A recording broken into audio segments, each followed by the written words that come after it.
The feature match area where players await. John Rosum on Team Lotus Box, you see right now 9th place in our Season 2 standings. Really a new name to the tour here in 2017. He's been a really consistent and very talented player. So underway, Todd winning the die roll. He'll be on the play. Rosum posted a 5-0 league list with Search for Azcanta in his modern deck, and then before the tournament posted another 5-0 league list without Search for Azcanta.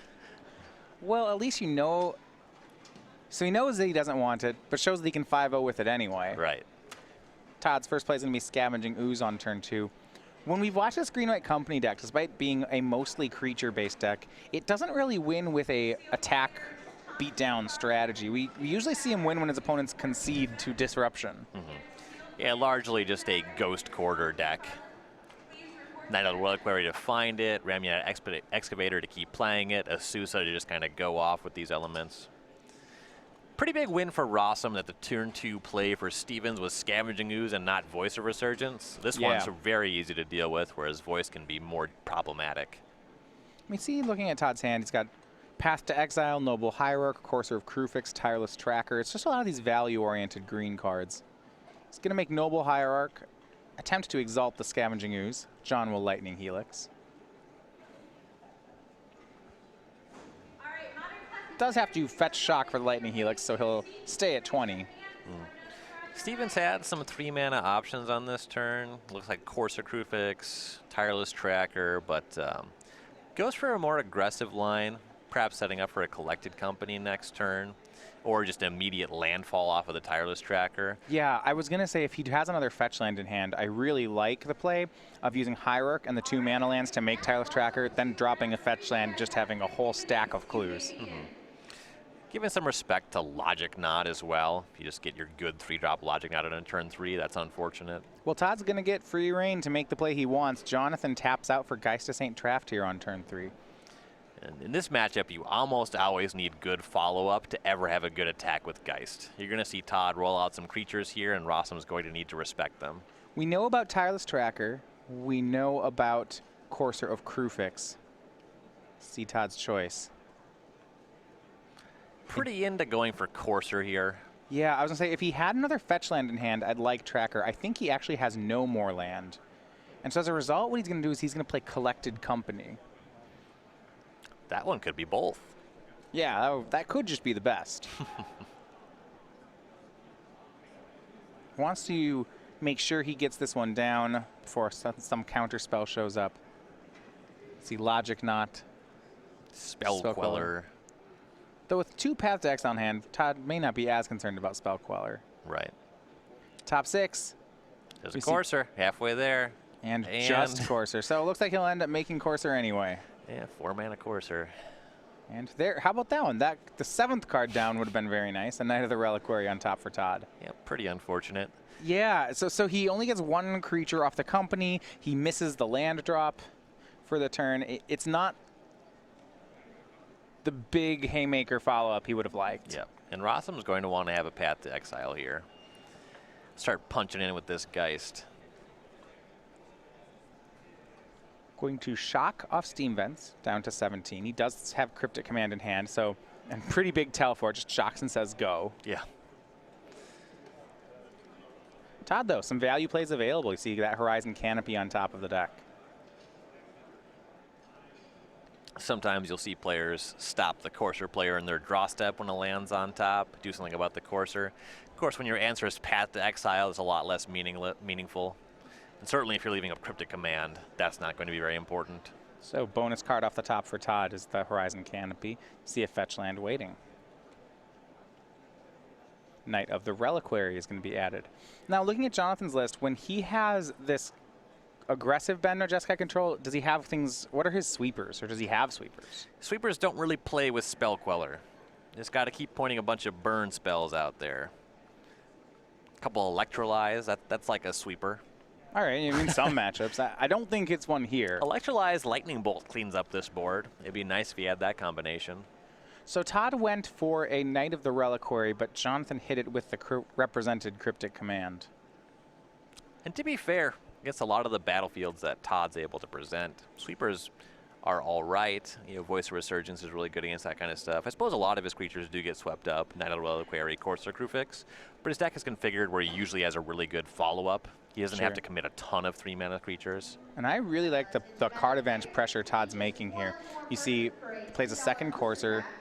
He drew the Wooded Foothills off the top, but he has Ramanap Excavator waiting for next turn. So if Jonathan lets Todd draw Excavator and resolve it, Todd's just going to continue to score free cards off this fetch land. Free cards off the fetch land, or if you wanted, he could Horizon Canopy every turn. That's really nice. End step, Jonathan's going to use that Electrolyze to shoot down Noble Hierarch. And here with the 2 Coursers, you're really seeing the weakness of Geist of St. Trapped in matchups like this. Yeah, this looks terrible. I mean, this is so far from attacking, and even worse, Jonathan has another Geist in his hand. Yeah. Yeah, I think we're seeing this card in the deck for exactly 1 game. I like that Electrolyze drawing into Electrolyze for Jonathan. That always feels free. I like it a lot better than Matter Reshaper into Matter Reshaper. Oh, it's like the same thing, right? One of them's 2 good cards, and one of them's 2 Matter Reshapers. Transmute Teleria West for Teleria West. It's a nice one. I don't think I've seen that one. It's because it's a nonsense play. Todd's going to draw the Ramanap Excavator. And he'll go ahead and try for it. Too good to pass up on if it works. 6 mana for Rosum. A lot of potential plays in response to that one. Sure, yeah, that's enough for the Snapcaster Cryptic. What I do like is that Todd is just presenting so many 3-mana creatures, and all of them are feeling like they have to be countered. And Jonathan's deck, it's really in the market for countering 1 or 2 spells. It's not so good at countering every spell. When you start seeing Stevens cast 2 meaningful creatures a turn, that's when Rossum's going to get into trouble. In this stage of the game, both players' life totals are relatively high. Todd's getting a little bit of value, but Rossum's also redrawing off a lot of his cards. Cryptic Command redraws, the Electrolyze drew a card. When we get to the phase where Todd starts casting Excavator and Voice Resurgence, then Rosum could be in trouble. Ryan, this is an interesting play from Jonathan. He used Snapcaster Cryptic to counter the Ramanap Excavator, but it wasn't counter draw. It was counter tap Todd's creatures. Well, that's kind of like a card, because it means he gets to attack with his Geist. Yeah, he's going to swing in 8 damage. So Todd will drop to 11. Hey, once he has the Snapcaster Mage, then he has multiple creatures coming in. He's going to spend a Path to Exile on the Snapcaster Mage, so Todd will go to 12. Now, the interesting part, though, is that these Coursers, remember, they will actually gain Todd life points back. Here is a fetch land in play that represents +1 life. Every other land +2 life.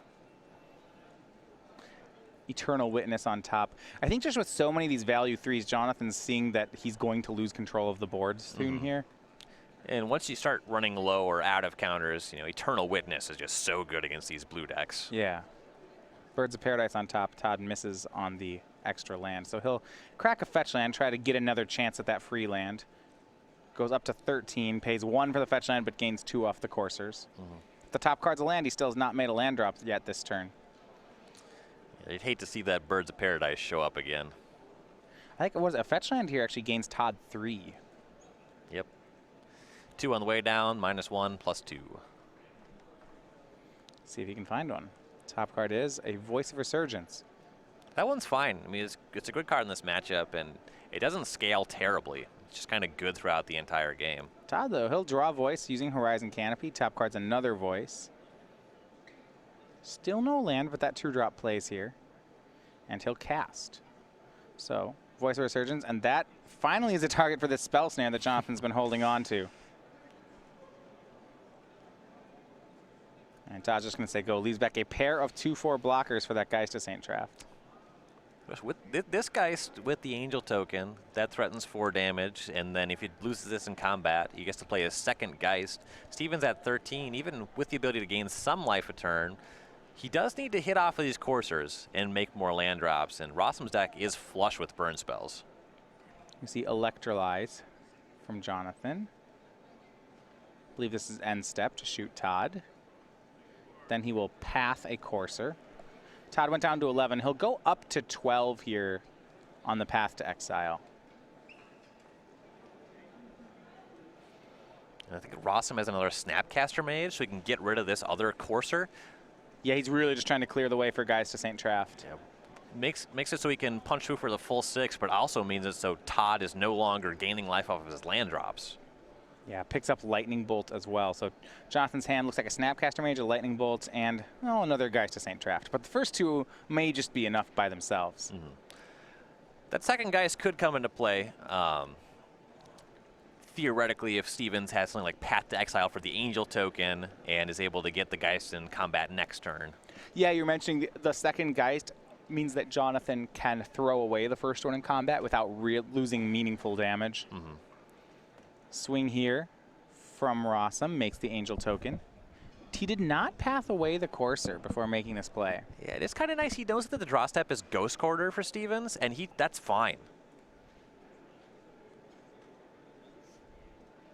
Yeah, with the backup Geist, whatever, you can throw this one away. If there's a block with Courser, do you think we're going to see Jonathan use the Lightning Bolt to finish off the 2-4? I think it's very unlikely. You probably just see Geist pass, leaving up Snapcaster. Todd down to 8 on the attack. Jonathan will go ahead and kill the 2-4. Then replaces the Geist. Yeah, the Ghost Quarter, or the Courser does represent more life. It's close, yeah. Pretty likely that Todd presents another blocker here, but Snapcaster Mage will cover that. And Todd shuffles the Tireless Tracker to the front of his hand. We know he has a Ghost Quarter in hand, so he will get a clue off the Tireless Tracker. Here's the 3-2. He's left up double green for that Eternal Witness as well. Unfortunately, he wouldn't be able to use Witness to get Courser and gain a life with the Courser on this turn. He'd have to make his land drop first. Sure. Clue token into play off Ghost Quarter.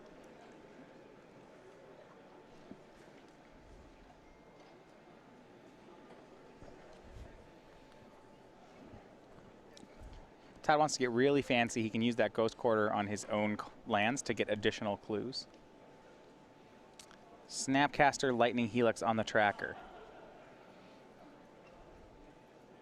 And Stevens kind of in Path to Exile or Bust territory, and he needs to have that just to survive this turn cycle. Yeah. But on top of that, he needs to have a good follow-up. Yeah, it's 8 damage on the table, so Stevens at 8.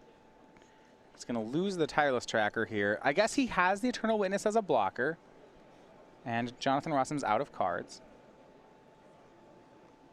Todd, and it looks like he's going to go ahead and Ghost Quarter something while the Tireless Tracker is still in play.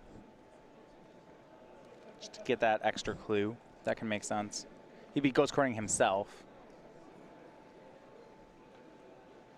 So yeah, with Helix on the stack, Todd's going to make a play.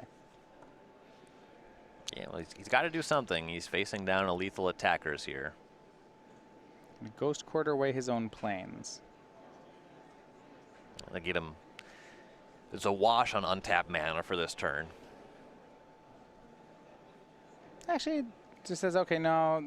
Thought about it, decides not to. Yeah, because you can't get the tracker up to 4 toughness. You could get another clue, but he couldn't crack them both. Now, Todd had an Eternal Witness, but he actually didn't make it this turn. So here's a swing for 8. Looks like he has another plan. Cracks a clue. Try to draw Path to Exile. Looks like he has one in his hand.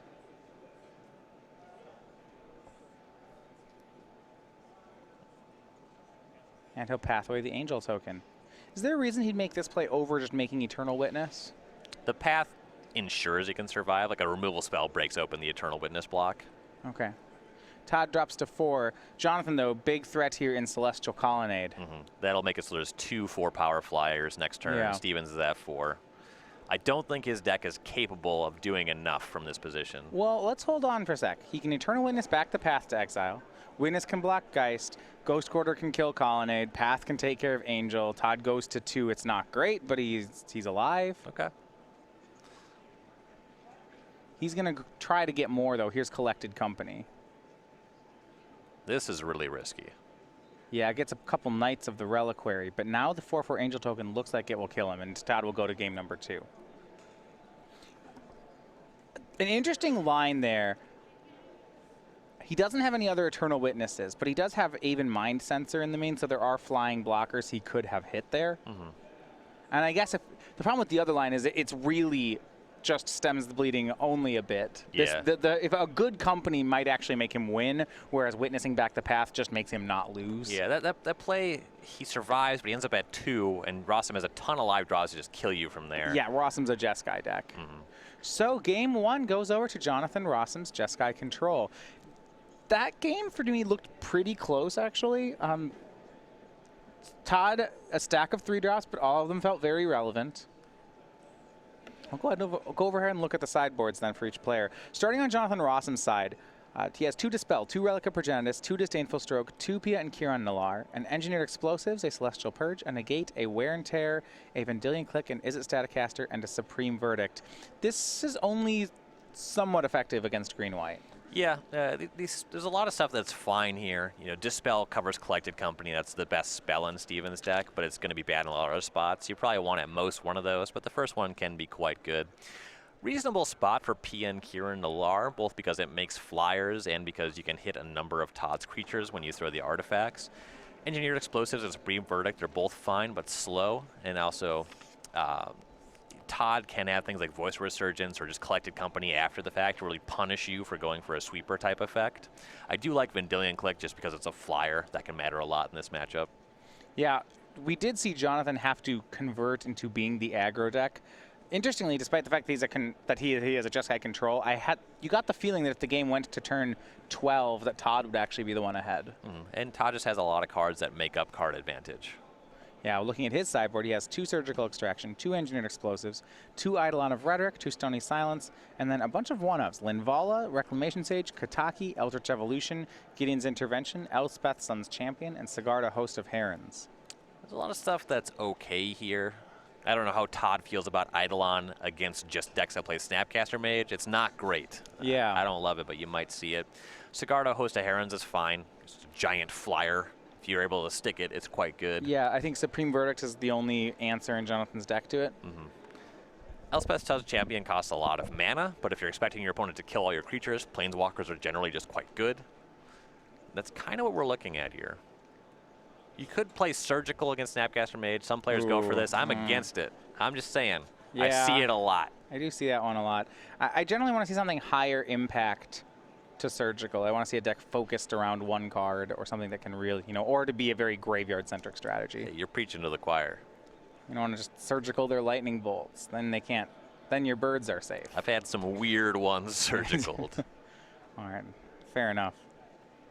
Players going to get ready for a second game. At Star City Games, we're going to take a second to tell you about SCG Game Night. This happens all around the country. These are exclusive pins and tokens given away as prizes just for playing in your weekly events at your local store. So October, now in full swing, means that you can win the Vampire Night Fox pins and tokens here by playing in a local event.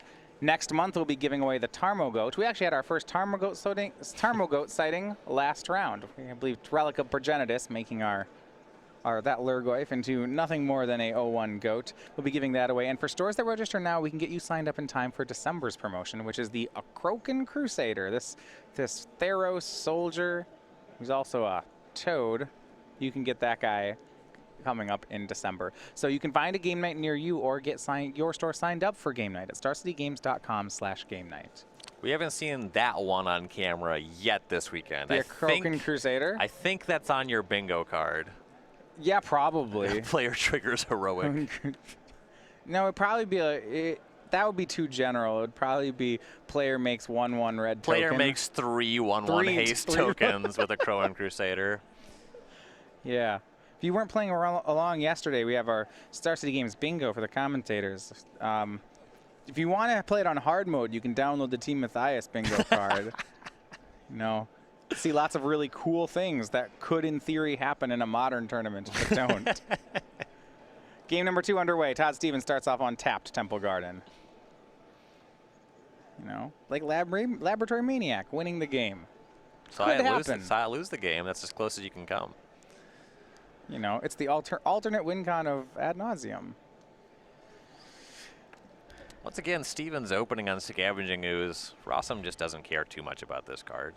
He'll want to kill it at some point. He could even counter it here. Yeah, he'll Spell Snare. Todd's deck, as we saw last in game 1, actually doesn't have too many cards to Spell Snare. He has a lot of 1s and a lot of 3s. Jonathan, that Spell Snare he had game 1, it took until about turn 7 before he could catch a Voice of Resurgence with it. Yep. It makes sense for Rosum to leave it in because a problematic card and really the prize is Voice of Resurgence. But if Stevens doesn't have it on turn 2, then you just kind of want to fire that Spell Snare off. And we go to the 3rd turn. Todd getting up to 3 mana. His deck really has a lot of power 3s. And you asked whether or not he'd put in Eidolon of Rhetoric against a Snapcaster Mage deck, and the answer is yes, it's his turn 3 play. See, it covers the flashback and blocks the Snapcaster. It's like a 2-for-1. Noble Hierarch the draw from Todd. Can't play any more spells. So he'll attack, or attempt to attack for 2. And Jonathan, actually a lot of respect for the Eidolon. It will get the Path to Exile out of his hand. If he's already drawn a Snapcaster, you're kind of priced into that play. You don't want a Path to Exile Noble Hierarch. That's not going to be the line. Todd then makes his land drop for the turn in Ghost Quarter. Jonathan is content to trade lands back and forth here. And this Ghost Quarter, they're really good against decks like Death Shadow that play 2 basics. Rosum, he has 3 islands, a mountain, and a plains. It does hit Celestial Colonnade. That's the primary function in a matchup like this. Yeah. Though against Jeskai Control, Colonnade doesn't really matter as a card until a lot more turns down the road. You know, it's not the kind of thing where Todd can just fire it off now. Right. I think Jonathan would largely not care. Todd develops up to 6 lands with Gavony Township. It gives him something to do on end step. With 3 cards left in his hand, it looks like Todd has lands 7 and 8, and then a 1 copy of Collected Company. Yeah, Rosum leaving up Cryptic Command here, and he just drew PN Kieran Nalar.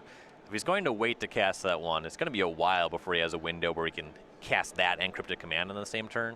A lot of tension in that hand. So he's going to take shields down to cast PN Kieran. I assume this means Todd will convert the Collected Company. Yeah. Hopes not to get tagged by Dispel. 202 Thapsis to play for Jonathan. Todd tries for Collected Company, and yes, it resolves. Top 6, we see Azusa, Birds of Paradise. Any other options? Yes, Knight of the Reliquary for Todd. And I think Rosum had Lightning Bolt in hand, but had to tap off of it. But he has Path to Exile as well, so getting the Knight off the table is a pretty good one. Yeah, it takes care of Knight of the Reliquary there. So this Azusa, it's a 1 of value Azusa in Todd's deck. It's pretty fair until you see it with something like Ramanep Excavator. Yeah, and he has Ghost Quarter here. If he's able to produce Excavator, he can go to work on Rosum's mana base. It'll take a couple turns of that, but once you get the other 4 basics out of Rosum's deck, then you're just doing 3 strip mines a turn. Yeah, you said there's 5 total, and now we see 1 of them in play. Draw, not Excavator for Todd. He does have Courser of Krufix, though. And Courser plus Azusa, that's another interesting one. It can really get all the lands off the top of his deck, but it can't get a Noble Hierarch off the top, and that's the draw for Todd. So he'll play his first land drop. It's a Wooded Foothills. He'll shuffle. He's going to try to get something better on top of the deck. Small win for Todd here, though. Because he's been hit by these multiple Path to Exiles, he has the mana left over to activate Gavony Township here. Yeah, he does have 3 creatures on the board. The Township's very real. It's going to make it a bit harder for Rosum to leverage this PN Kieran Nalar. Also, Stevens significantly ahead on the life race, 21 to 16. Courser of Krufix, the top card. Todd will play out the rest of his hand. It's another land.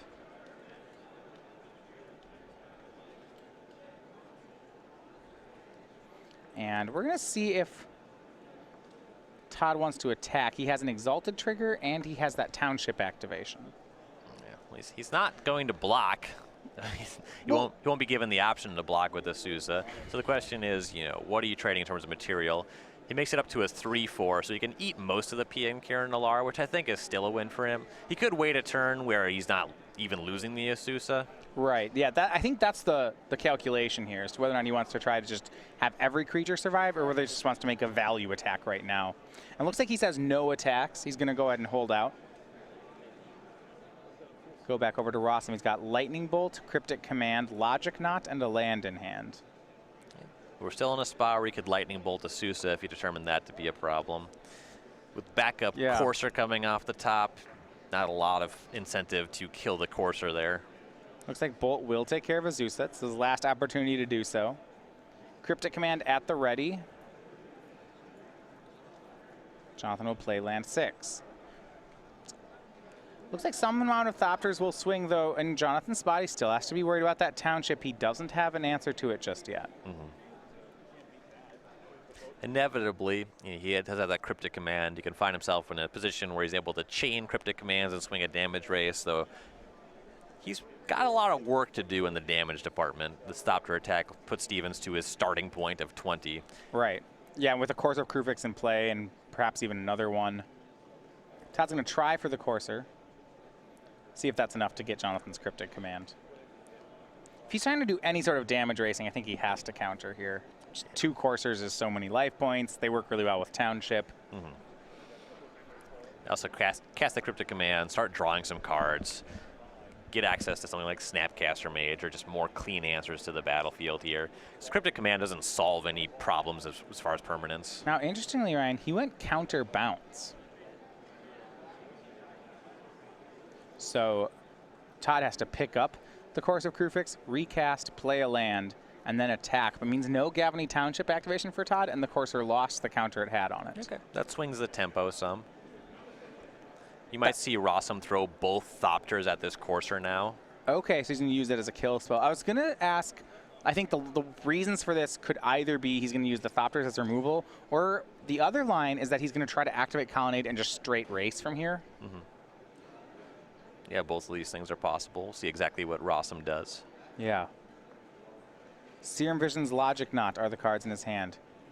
So he'll cast the Serum Visions. So that kind of means neither of those two things. Yeah, and I don't play with either of those game plans that well. I mean, it's interesting, right? Voice of Resurgence is on top of the deck. So if he wants to try to play a control game plan, that's a huge problem showing up. Yeah, once the voice sticks, the Logic Knot in Rosum's hand just becomes a blank card, so it does make some sense to try to leverage that one when he has the opportunity to. Todd up to 20, land off the top from Courser. Voice of Resurgence, and we have to count. There's 1, 2, 3, 4, 5, looks like 9 lands. He'd have to Logic Knot this for 10. I don't think he can. So or Cryptic Command it. Yeah, or Cryptic Command it. That's simpler. Actually, make that 11. Noble Hierarch could make mana. Yeah, Jonathan has 8 cards in his graveyard, but I guess he could Logic Knot it if he tapped all his mana and delved all his cards. Not exactly where he would want to be. We'll see what the modes are on this Cryptic Command here for John Rosum. Counterspell, that one's for sure. He counter-bounced last time.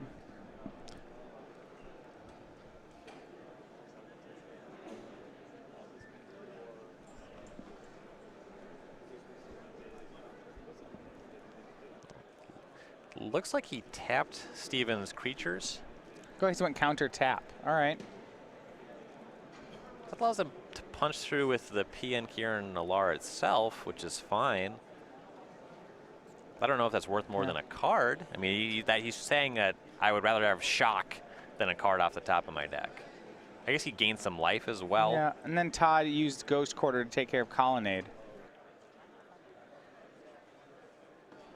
And Jonathan choosing not to get a land off the Quarter. He did know a top card off Serum Visions. Sure. Maybe another Cryptic Command or something. Yeah, I mean, chaining Cryptics is pretty great. Here's Courser of Krufix and a huge Logic Knot. Jonathan's going to tap 3 mana, delve 1, 2, 3, 4. I mean, he's got to make sure this gets countered.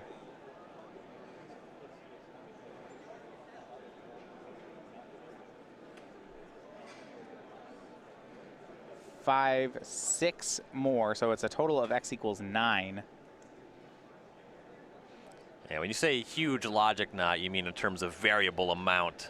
As Yeah, far as relevance to the game being played, much lower. Yeah, Todd still activates Township and swings in, getting some significant damage. Jonathan down to 6. He'll swing back with PN Kieran for 4.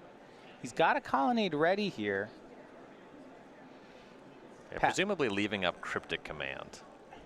That's what I figured. Yeah, I mean, you can chaining Cryptics always does just fine. The Rosum at 6, you can't really get hit again. And he's going to go to attack, so we see tap draw. Yes, Todd thought about activating Township in response. No real need. He'll make Noble Hierarch. Yeah, plenty of mana. Yeah. It's not... Jonathan does that... What, he needs the 4th Cryptic, though?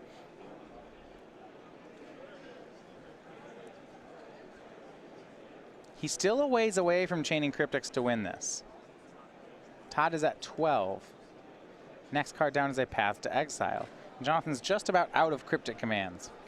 Yeah, that Path to Exile actually stunts Rosum's ability to close the game significantly. Yeah. It just cleanly answers the Colonnade. Looks like 2 lands in hand for John Rosum, as now he just says go.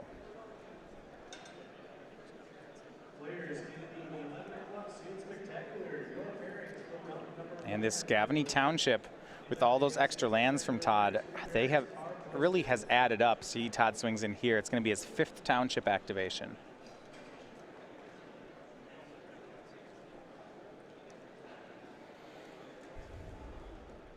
Path to Exile was the draw for Todd. I think it's really interesting in this matchup where the green-white creature deck actually has the inevitability against Jeskai control. I think that's something that's pretty amusing the way this game planned out. Geist of St. Traff figures to be more likely to close this game than PN Kieran would. Yeah, Geist actually would have been nice here. I mean, and I wonder whether he can play that way. You see right now some blocks and throws both Thopters. A lot of that is because Jonathan just drew 3 Cryptic commands. Yep. I mean, when you're chaining Cryptics, Geist is just incredible. Right. But you're right, Geist would have been great. It would have likely done enough damage. Draw for Rosum. He's got Todd to 8. Can he get Todd to 0? No, he cannot. We are headed to game number 3.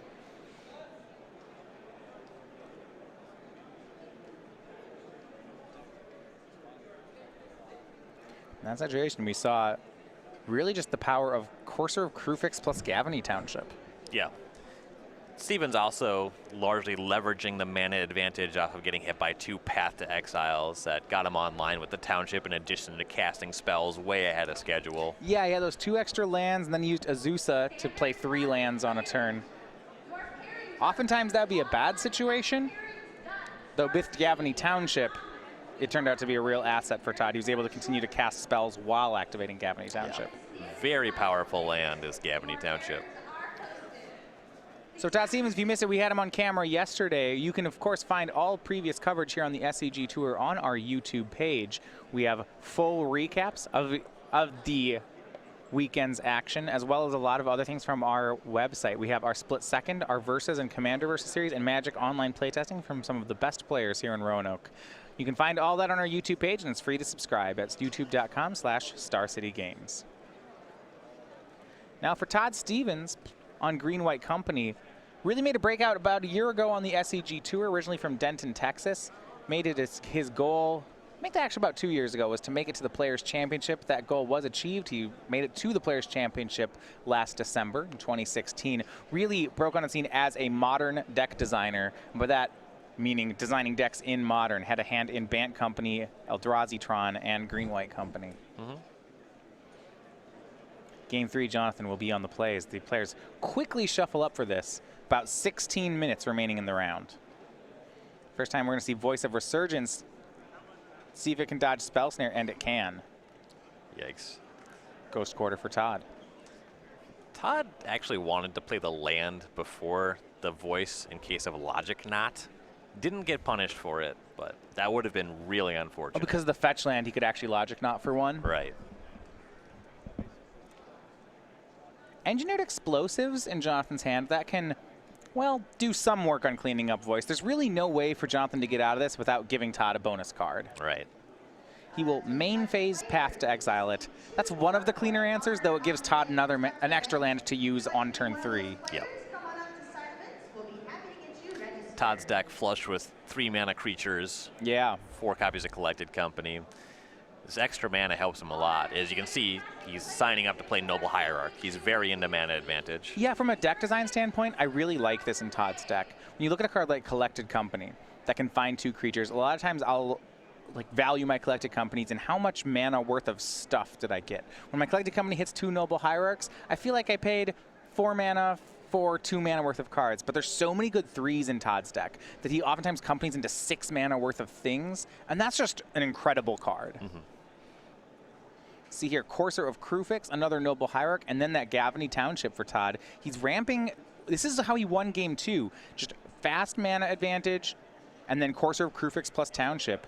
And once again, it's going to face off against the Pian Kiran on Jonathan's side. Pian Kiran is a really nice card, but it's very behind the buck when it comes to Gavany Township. And how about Elspeth Sun's Champion from Todd, making that one on turn 4. That's a combo. You see Jonathan throwing his hands up there. Todd is able to ramp into this on turn 4 with a little help from Jonathan. This card is generally not going to resolve in this matchup, but when it does, it is so good. When it does, it's generally not going to be beat. Yeah. John's deck is not set up to beat this kind of card. Makes 3 1/1s on the first hit. This card started showing up as one-ofs in blue-white do-nothing in the main deck or in the sideboard of some modern decks. Got a lot of scoffs initially, but then you see it on the battlefield. Yeah, 6 is a big ask, but when Elspeth resolves, the game is over. Yeah, there's not a way for Jonathan to clean this up. If he had 6 lands, he could attack and throw both Thopters, but he's only going to have 5, which means Todd will get another activation of Elspeth. I suppose over a few turns, Jonathan can use the Engineer Explosives and the Thopters to eventually answer this Elspeth. But look at the problem here. You have Elspeth taking 3 tokens a turn, and there's a Gavany Township in play. This is just so much damage. This spirals out of control very quickly. Jonathan used Thopters then to attack Elspeth down to 3. But only has 5 mana at most this turn. Can't finish off the Planeswalker. Yeah. And even if he just had a Lightning Bolt, he might already be too far behind when it comes to the Gavany Township. Yeah, we already mentioned Noble Hierarchs plus Courser plus Township was good enough to win last game. You see he'll make Engineer Explosives on 1, crack it to kill the Noble Hierarch, use Path to Exile to remove Courser of Krufix, says go. And with that path, Todd just already has enough mana to activate Township. Elspeth's still around. Yeah, the play on board is just Elspeth pluses to 4, makes 3 tokens, Township all of them. I mean, if Jonathan has another Engineered Explosives, he's fine. But outside of that, that's, that's 12 power. He'd probably have to play 2 copies if he wanted to draw a second. Ooh. Yeah, that would be step 1, I suppose. He does have Supreme Verdict in his sideboard. We haven't seen it yet, but maybe it's in. I would guess it's in. He's against a green creature deck. If you have Explosives, you probably have Supreme Verdict. See if Todd has a better play than just the straightforward one, and he does. Collected Company. He really likes casting this card. I think that's what it is. I'd be pretty into just plussing Elspeth and activating Township. Company just finds Knight of the Reliquary. Todd will make Birds of Paradise to join the Knight. 1/1s can't really attack yet, so Todd will just make 3 more. They can. It's losing 1 is fine. Actually on Todd's side, I do like the Company play. If Jonathan has an Explosives or a Sweeper for the tokens, he still really has to use it right here. And if he can't use it here, then the next turn's Township will win. The thing about the Company, though, is then you're committing the Company to that Sweeper. Yeah, that's true. You do lose that. That was an argument for why it's worse. I guess the big punishment would be if Jonathan had boarded in an Is It Staticaster here. This is just a really big misstep for Todd. Yeah, and then you just have the 2/2 tokens ready to go. Right, and once they're all 2/2s, then you're out of Staticaster range. And because Todd has so many mana creatures and Noble Hierarchs and Birds of Paradise, it's not unreasonable to think that Jonathan has boarded in Staticaster. Right. Yeah, pretty popular card that shows up in Modern. Steven's deck not full of a bunch of good targets for it. Colonnade is going to try to hit Elspeth, but instead it hits Birds of Paradise. Jonathan's hand, Noble Hierarch, Voice of Resurgence, Voice of Resurgence. Elspeth goes to 5. Tokens go up to 8. Last turn, Todd actually did attack 3 tokens into Jonathan. Pia and Kiran blocked 1, but Jonathan took 2. Yeah, losing 1 of these tokens, not very significant. Swings with 5. Townships at the ready. No good blocks for Rosum. Pian Kieran will block 1 token. If even. He's probably just done in 2 attacks no matter how he blocks, so maybe he just doesn't block at all. Yeah, he survives this at 2 if he just takes the full 10. And he survives it at 4 if he blocks, so he decides to take 10. Getting 1 token off the battlefield, not very significant. You're right, it's if you're already on sweeper or bust, might as well. Hour of Revelation would be really nice for Rosum. Again, he'd have to be playing that card. It's Todd, more dice, more dice, more dice. No need for more dice. He extends the hand. It is going to be Todd Stevens, Green-White Company, taking both sideboarded games, and he is your winner here in round number 11.